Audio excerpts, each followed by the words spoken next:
चलतु किछि लेखा शुणेबी से परिप्रेक्षी छोट गोटे लेखा भल लगिले टिके भल पाइदेवे लेखा आपणकर भल पाइबा मोर से कई पद लेखा को आउरी टिके बुद्धि जोगेब बल जोगेब आपण पाखरे किछि भल भल कथा मु कहिबी। सेदिन मंदिर जाई थाए बुसब को देखिली मनीष मन तो पुणी मंदिर भितर बुसब को देखी यह लगिला जे एक लयर व्यती हेबा लगी मु प्रतिज्ञा करि आसिली बुसब आगरे। किछि समय पई मनटा भारी खुशी हो गला मात्र ए कौन जेपरी मंदिर बाहरी ताहा शून्य फल आसु थाए एक गाई आगरे ठिया हेली गाई मानक देखिकी मोर मन है जे आमे उभय आम जीवन फलाफल आज आम माँ को दौचु। मु प्रथमे गाई को कहली जे तू तो माँ को तोर जीवन फलाफल दे तापर मु देवी।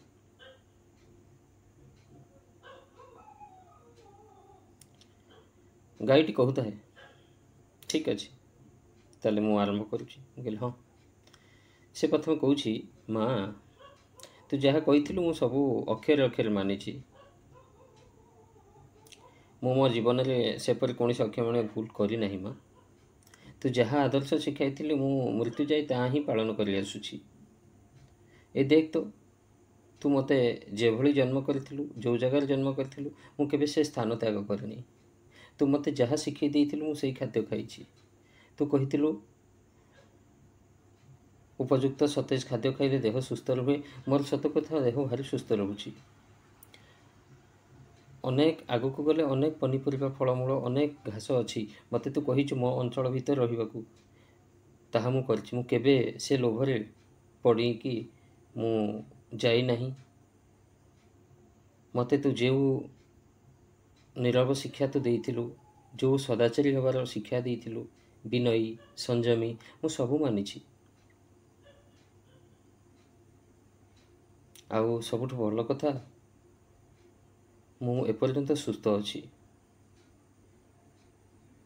तू शिखाई ना समस्त सहित मिसिक रहिबू वर्षा बन्या झड़ जहाँ भी हेले मु मिसिक रही केबे मु सुख सुविधा पाई अलगा ही जाइनि रे माँ।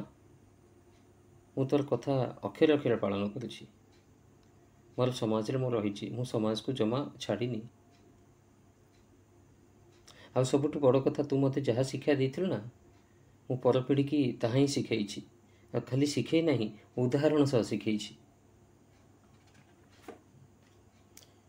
तेणु से गाईटी नीरवरे कहता है तो मो कथा सरला आपण आरंभ करंतु पाଳି एबे मोर मो तो मनीष।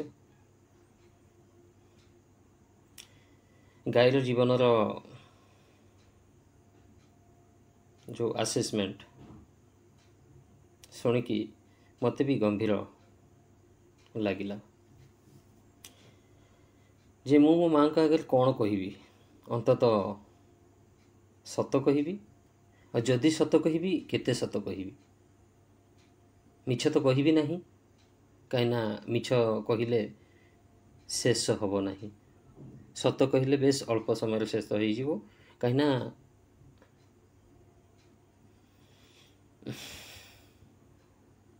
सेमती कौन सी मार आदर्श मु शिखी नहीं।